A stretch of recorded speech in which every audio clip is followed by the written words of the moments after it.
सीधा साधा था। कुछ लालची गांव वाले उसे बेवकूफ बनाकर उसकी गाय का दूध सस्ते दामों में खरीद लेते थे। एक दिन राजू ने उन्हें दूध देने से मना कर दिया। तब कुछ लालची गांव वालों ने राजू पर झूठा इल्जाम लगाना शुरू कर दिया। अरे वो देखो, राजू दूध बेचने जा रहा है। चलो उसे बेवकूफ बनाते हैं और उसका दूध सस्ते दाम में खरीद लेते हैं। हाँ, वो बहुत बुला है, हमारी बातों में आसानी से आ जाएगा। चलो जल्दी, इससे पहले कि वह किसी और को दूध बेच दे। ओ राजू भाई, कहाँ जा रहे हो? लाओ, मैं तुम्हारा दूध खरीद देता हूँ, मुझे दे दो। नहीं भैया, माँ ने कहा ये दूध मुझे रामू काका के घर पहुँचाना है। अच्छा, अभी मजा चखाता हूँ। अगर ये दूध मुझे नहीं देगा तो मैं इसे किसी और को भी बेचने नहीं दूंगा। अरे देखो गांव वालों, राजू दूध में पानी मिलाकर बेच रहा है। नहीं, मैंने ऐसा कुछ नहीं किया, ये झूठ बोल रहा है। तो फिर साबित करो कि तुमने दूध में पानी नहीं मिलाया है। इतना सुनते ही राजू घबरा गया।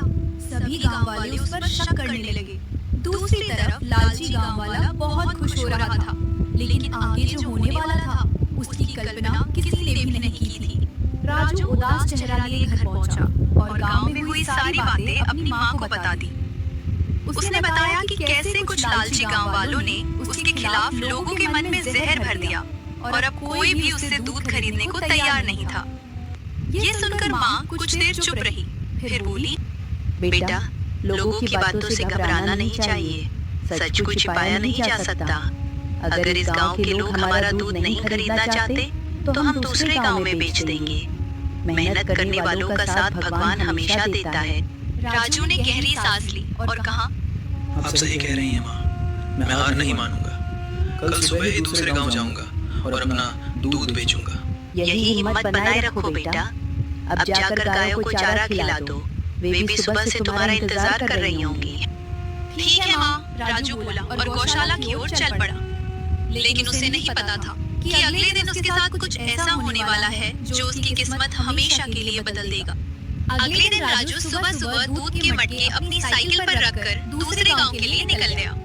वो तेजी से आगे बढ़ रहा था कि अचानक रास्ते में उसे एक आदमी जमीन पर बेहोश पड़ा दिखाई दिया। अरे ये क्या हुआ? ये बाबा यहाँ बेहोश कैसे हो गए? उठिए बाबा, क्या हुआ है आपको? आंखें खोलिए बाबा।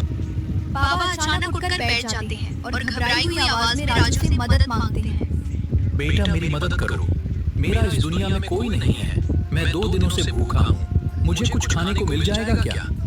बाबा, मेरे पास खाने को कुछ नहीं है, लेकिन आप ये दूध पी लीजिए, इससे आपको थोड़ी राहत मिलेगी। धन्यवाद बेटा, मेरी मदद करने के लिए। तुम कौन हो और कहाँ जा रहे हो? राजू ने सारी बात बाबा को बता दी। तब बाबा बोले, बेटा तुम मेरे साथ चलो, मैं तुम्हें कुछ देना चाहता हूँ।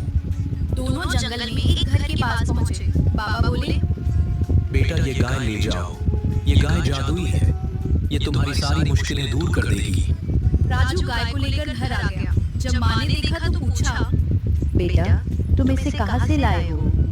राजू ने सारी बात बता दी। माँ बोली, बेटा मैंने तुम्हें पहले ही कहा था, सच का रास्ता मत छोड़ना।